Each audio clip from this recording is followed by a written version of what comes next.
2025 was a year where kids and tech collided in new ways, from viral numbers that had classrooms and in-and-outs buzzing to governments stepping in with landmark online safety laws. We saw how digital life shaped young people for better and worse. So today, we'll rewind the biggest shifts in slang, safety, policy, and pure internet culture. We'll talk about what that looks like in your kids' world and how you can make sense of it alongside them.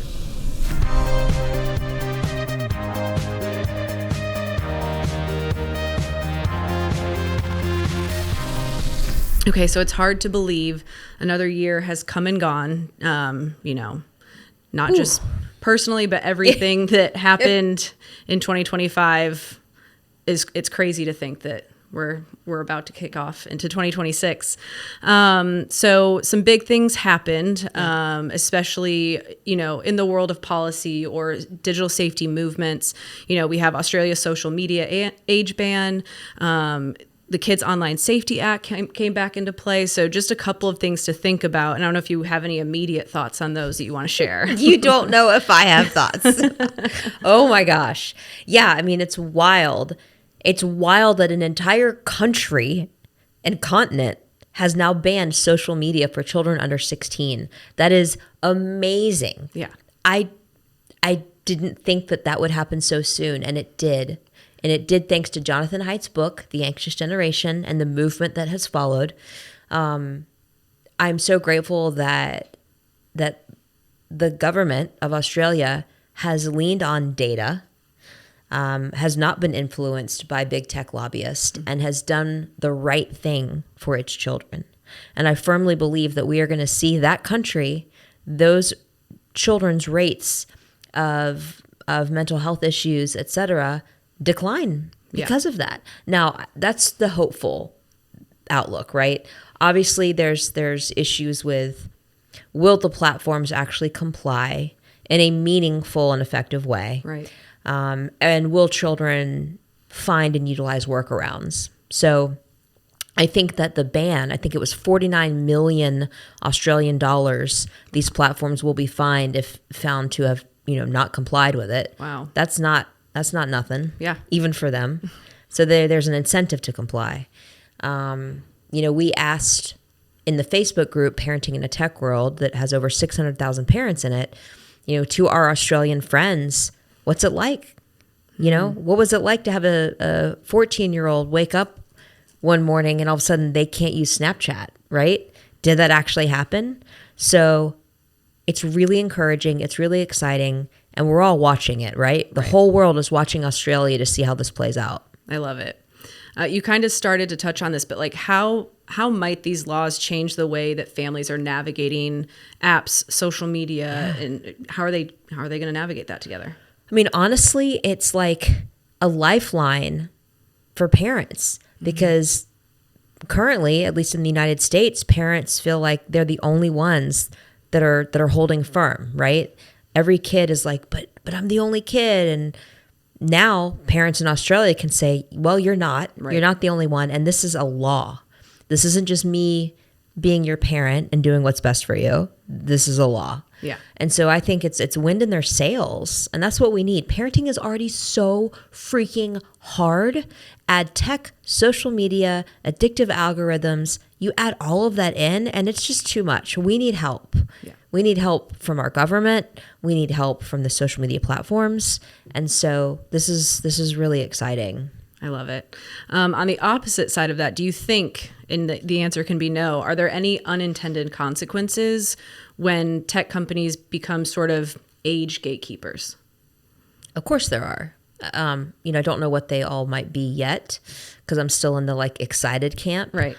But it was interesting, the social media platforms were asked what they thought about this. And TikTok in particular, I forget who their representative was that gave this quote, but they said, this could push children, into dark corners of the internet that aren't regulated by this law. Because it's not a law against the entire internet. It's a law against social media companies. And while I don't generally agree with TikTok on a lot of things, they weren't wrong about that. Right. So, what's not covered under this law or banned under this law is Roblox and other places where we know children are, as well as predators. Yep. So nothing is going to be foolproof, but it's important. And then on the flip side, when these platforms have a responsibility to figure out a child's age and then take action because of it, what sort of data are they accessing? Are they being responsible with it? Speaking of Roblox, what happened this year, oh my gosh, they are under so much fire right now. Bad PR year for them. But they, because of that, have rolled out, facial recognition initiatives to help identify how old a child is and to put them into more age-appropriate experiences. What I liked about that development is that they said they're going to use that likeness image to identify the child's age and then delete it. If they're deleting it right away and clearing the servers, Right. good. But I can see how that PII could be used in the wrong way and or to target children with even more ads and to keep them in the app longer. And it's just we are so new to this. Right. We are so early. So we're all watching. Yeah. I love it. All right, a bit lighter topic now, looking back on 2025. One of those things being slang and different trends that kids latch onto. Probably the most popular, and I'm sure anyone listening or watching already knows what I'm going to say, but it's 6'7". Oh my gosh, Sam. Oh my gosh. I don't know if you've seen any of the videos, particularly of In-N-Out restaurants. They call tickets and they get to number 6'7". Everybody's like, wow, wow. It's like confetti gun machine. It's a whole thing. I think I even read recently where they stopped calling out that number. They're taking it off. It's not an option to be ticket number 67 or 67 anymore at an In-N-Out because kids were just going too crazy. That's so sad. So that's one thing that everyone saw a lot of in 2025. Another thing that's interesting is kind of that algo speak that kids are using to get around the moderation that different apps have. I sorry to interrupt, No, but go ahead. I just did that on the way to this studio. I was in traffic, and so if you watch that video of me in the car and it's wiggly, not my fault. But and by the way, I was wearing a seatbelt too. You just couldn't see it, so don't at me about that. But I was talking about suicide, and I know that if I talk about suicide on the platforms, they might throttle back my content so it's not shown to as many people. So I just had to reference it as the thing that children are dying by, Right. But speaking of algo speak, children might use the word sewer and then side, or sewer slide, or there's so many ways that children, use slang, use emojis, like segs, like the letter S, and then eggs, like you would scramble in a pan to talk about sex. I mean, you gotta hand it to them. They're very creative. Yeah. I mean, the list goes on. We update our slang and emoji guides nonstop because they're constantly coming up with new and different things to say. Why do some of these trends catch on and spread so quickly? 6'7", I feel like happened and overnight. It didn't, it just blew up and it has not stopped. Yeah, it was insane. Well, I mean, back in our day, things got popular because of television. Yeah. Like the television, right? Those old things. The playground, cable, Nickelodeon, MTV. Yeah. Celebrities, Tiger Beat magazine. I don't know. But now a lot of children either have older siblings, ride a school bus, or do after school activities with other kids that have connected tech, or they themselves have connected tech. And so trends are super present and pervasive. It's wild to think about the fact that before social media and the internet, let's just call out the country Germany. They would be wearing fashion and listening to David Hasselhoff, if you a little bit later than America did, right? Because it had to take time to travel there. But now, whether you're a German teenager, a Japanese teenager, American teenager, you're all on the same TikTok, right? Seeing the same viral videos in a way. Yep. And so it spreads, anything spreads quickly and universally just what's faster than wildfire? Right. I don't know, but like that. Yeah. Yeah. Do you think that, you know, parents obviously want to learn these slang terms and what these emojis mean, to decode them, just strictly to understand what they mean. But do you think that there's a world where parents learning them almost helps them connect with their kids too? It helps them connect. It also helps them stop. As our colleague and friend Whit says, he said in Slack the other day, like, the best way to get my kids to stop saying it is for me to start saying it. Genius. Yeah. I mean, and the amount of adults that dressed up as 6'7" for Halloween, like, had to immediately make it cringe. Yeah. In fact, I was going to dress up as that. And then I was like, too many people are doing that. Too trendy. No, just going to be good old Garth from, what's that movie? Thank you. Wayne's World. I almost said Dumb and Dumber. I'm confusing what I want to be next year. I don't know if I want to be orange tuxedo or blue tuxedo, but definitely going to be one of those from Dumb and Dumber. I love it. I can't wait. the whole cane thing and everything. Anyway. Be on the lookout for that next year. Bolo. All right. In similar vein, moving on to more like emojis specifically. You know, they get repurposed in shorthand communication. But so like you were saying, like S and then the egg emoji, segs. Is there, I mean, we have a list of emojis in their meanings. Can any of them mean anything harmful? And do you have any like examples or how they might be harmful? Yeah, I mean, the plug emoji, until I learned what it meant, I was like, what's so bad about this? Other than like, you like electricity, or like, be careful when you're playing with electricity, or don't let kids near outlets, right? Right. Like, I don't know. Yeah, as a kid, like, don't put the fork in there. Right. Yes. Like, yeah, that was it. Definitely don't do that. But to learn that a plug meant like a hookup for drugs, all of a sudden I was like, whoa. And then to see and recognize how many times it was, you know, referenced in rap or hip hop or internet culture of like, you know, and you're just like, man, there's so much that can go by parents without them knowing it. You're closer to the guides now. Is there anything that stands out to you? Because it's been a minute since I've looked at them. Because honestly, it's kind of heavy for me. Yeah. I published a lot of the ones that we surfaced in my book that launched in March of this year. And I just had to like take a break. In fact, like I had to step away from my Instagram. I am spending less time on my phone and social media this year for my own personal mental health. Yes.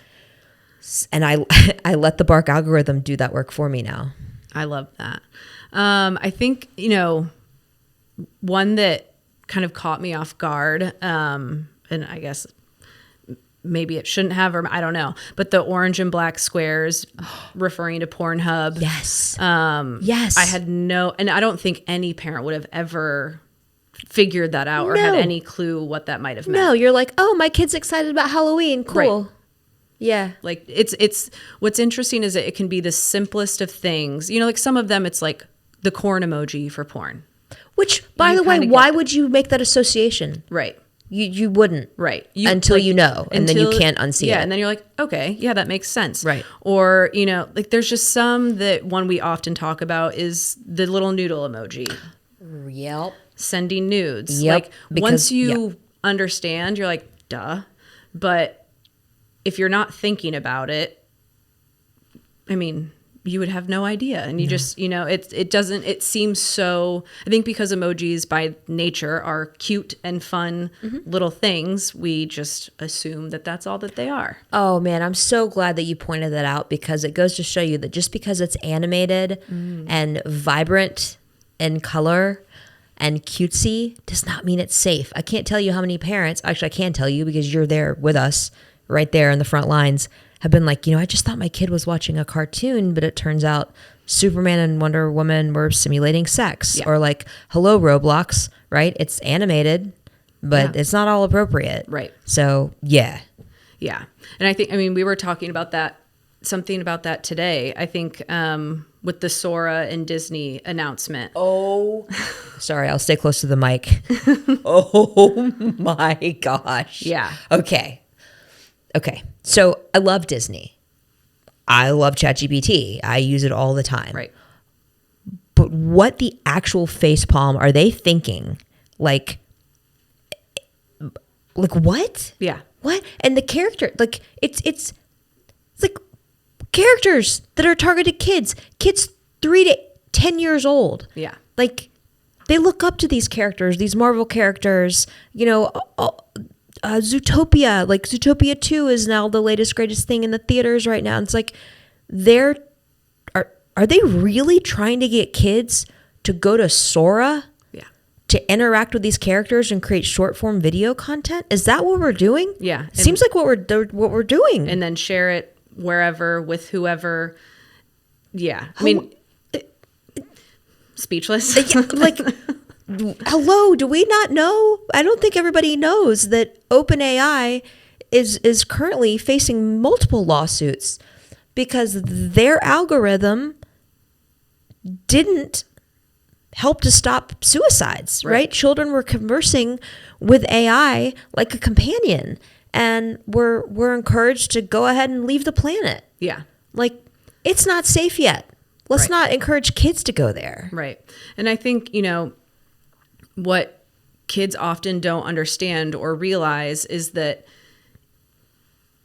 they feel like they can't talk to their parents or their friends about things. So they are unfortunately resorting to having these conversations with literal robots and ChatGPT, whatever AI platform you're using. And because the AI is so human-like, I mean, it really does feel like, I think on the episode with Joshua and Brock of Parent Protect, Yeah. he was actually saying, like, he started calling the AI like by a name, and he was like, whoa, like, I need to step back. Like, this is a thing. It isn't it's not a person. Yeah. But you get so comfortable talking to it. And I mean, even like my own personal use, I'm teaching it things about myself for it to help me make decisions. And I'm like, wait, should I be telling it all of these things? So if me as a 32-year-old is doing that, imagine what kids are telling all of these platforms. So I want to zoom in on something called sycophancy. I think I can never say it right, which is not good because I speak publicly for a living. But I actually have it up right now in my browser because I wanted to talk about it. And AI sycophancy. I want to say sync anyway. AI sycophancy is when LLMs, large language models, excessively agree with, flatter, or mirror a user's beliefs, even when incorrect, often due to training methods, that favor preferred responses. And so this has a lot of risks. It can reinforce false beliefs. It can harm users that are in distress. And it reduces AI's reliability for important tasks like medicine or science. So, researchers are working on mitigation, but it's a significant challenge for developing trustworthy AI. And so when you're encountering something as a child that excessively agrees with you and flatters you, you're going to be drawn to it. Mm-hmm. And so we need to be educating our children. Like, obviously, you don't have to use the word sycophancy because I can't even say it half the time. But let them know that it's not all real. Right. Yeah, I just pulled that up while you were talking about it. And I was reading, of course, the AI results that we're capturing and telling me all crazy. Yeah. Reinforcing delusion, contextualizing bad behavior. Like, the example is, it's totally fine that you lied to your partner. Like, just what? That's crazy. I hadn't heard of that before. Although we're gonna pronounce this. I've got to literally have a pronunciation up. Here we go. Put it by the mic. Sycophancy. Sycophancy. Okay. Do that again. Sycophancy. Sycophancy. Whatever. Can we get an easier word to say than that? Honestly. Okay, next. Sorry. No, you're good. Sycophancy. Anything else on the topic of AI that we didn't hit that we should hit as kind of like a recap of 2025, but also things to be mindful of as it continues? It's only going to get more powerful. I love technology.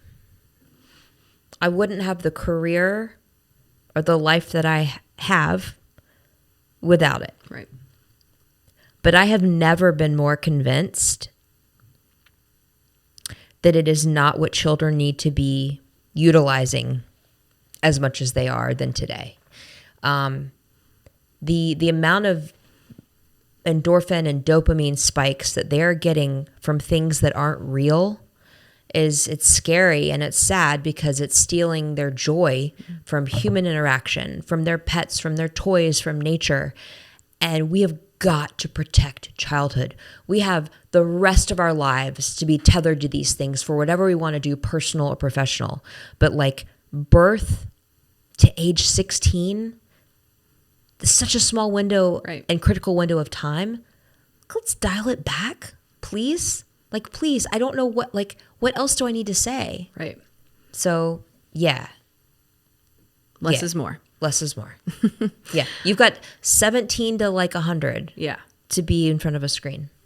Yeah. Plenty of time. I mean, even right now, to your point, like I want to be more mindful of the time I'm spending on my devices. And every Sunday when I get the screen time report, I'm like, yeah, that's too much. No, I mean, like there's no windows in the studio right now, and I get it because we need to like control light and sound. Mm-hmm. But I can't wait to get outside. I'm like, I need fresh air. Oh my gosh, like I don't know. I see the world in a different way now. I can't go back, and I'm hoping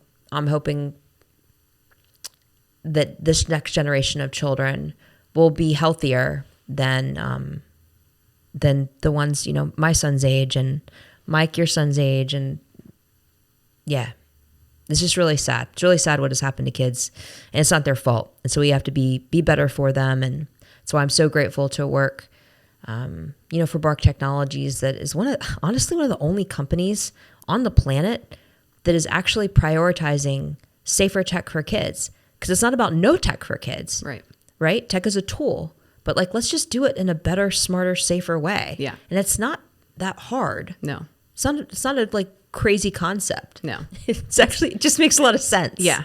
As we think about 2025 and looking ahead to 2026, I think I'll bring it back to what we started with. This social media age ban in Australia is kind of like, I think it's going to kick things into high gear. I think Jonathan Haidt and the Anxious Generation really, really got people to open their eyes and start paying attention. And it really has become more of a movement now.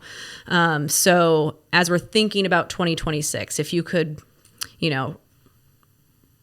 take 2026 before it exists, put it in a box and put the prettiest bow on it, what would it look like as far as kids and technology and being online? Ooh, I love that question. Great question. Do you do this for a living?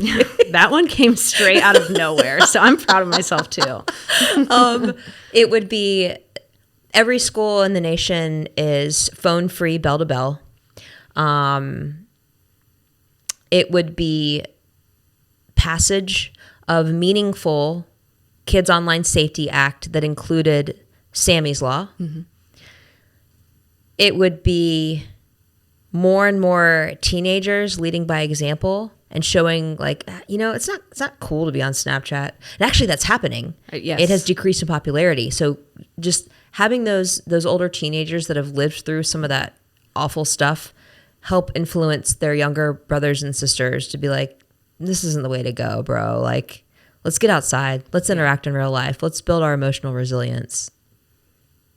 Love it. Yeah. Cool. Oh, well, and sorry, let's add this in too. It would be that parents opt for the Bark phone and the Bark watch over an iPhone or an Apple Watch. Like just a no-brainer. No-brainer. Your kids' first tech should be safer tech, and Apple is not safe for your kids. Yeah. You only get one choice and one chance to do it for the first time, and it should be with us. Yeah, like save Apple for later. Apple's great. I love Apple. I have Apple stuff. Right. It's not for kids. Mic drop.